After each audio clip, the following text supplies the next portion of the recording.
What a week for real estate and lending. We talked about this on our last two shows and shared the good news at what could be coming our way, and we're happy to see all of that happening now. Just how low can mortgage rates go? That's the question. High fours again? Low fives? Let's dig in.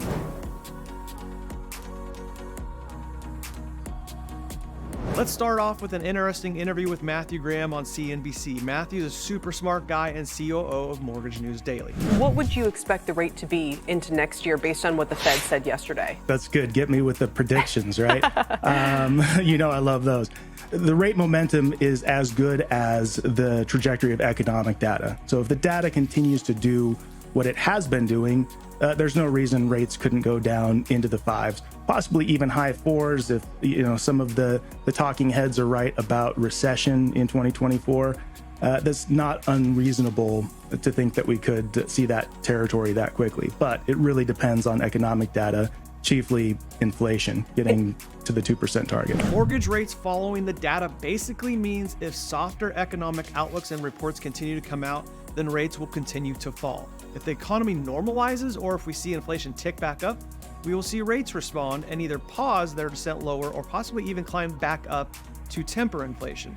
But last week's move by the Fed is a pivotal one because it's a change in their stance. Essentially, we're done hiking rates, and the question now becomes how many rate cuts will come in 2024. Again, that all depends on the data, as Matthew Graham pointed out, and here's an example of that. Wells Fargo came out last week and says, hey, we need to lay off a bunch of people, so much so that they're setting aside roughly $1 billion for severance packages, and that's just for Q4 this year.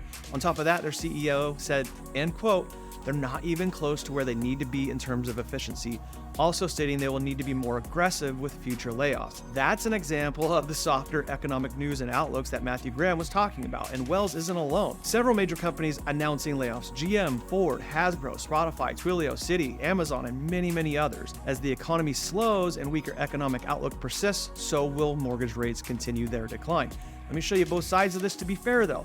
Altos and Palisades Group weighed in on this last week as well. There are really no national indicators anywhere in the data that show home prices currently falling. Inventory typically rises with higher mortgage rates and falls with lower mortgage rates. There's no signal of any flood of sellers, which would be bearish for home prices. For there to be a supply-demand balance, rates would need to stay higher and cuts would have to come slower than markets are predicting.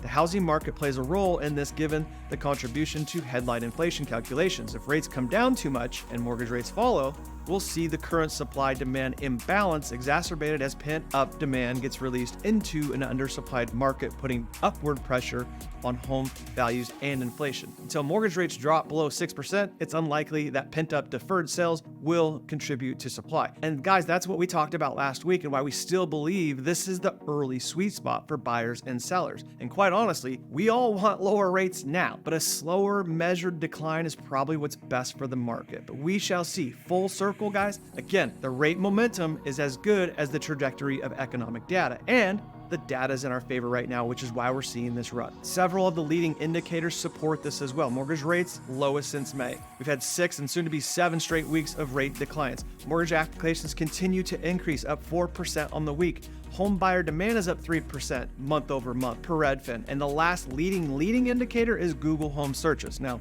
that one's still down 9%, but I have a feeling we're going to see that one spike very, very soon. Third show in a row of good news. Play it on your team meetings, share it with your friends and coworkers, and blast it on social. We'll see you guys next week.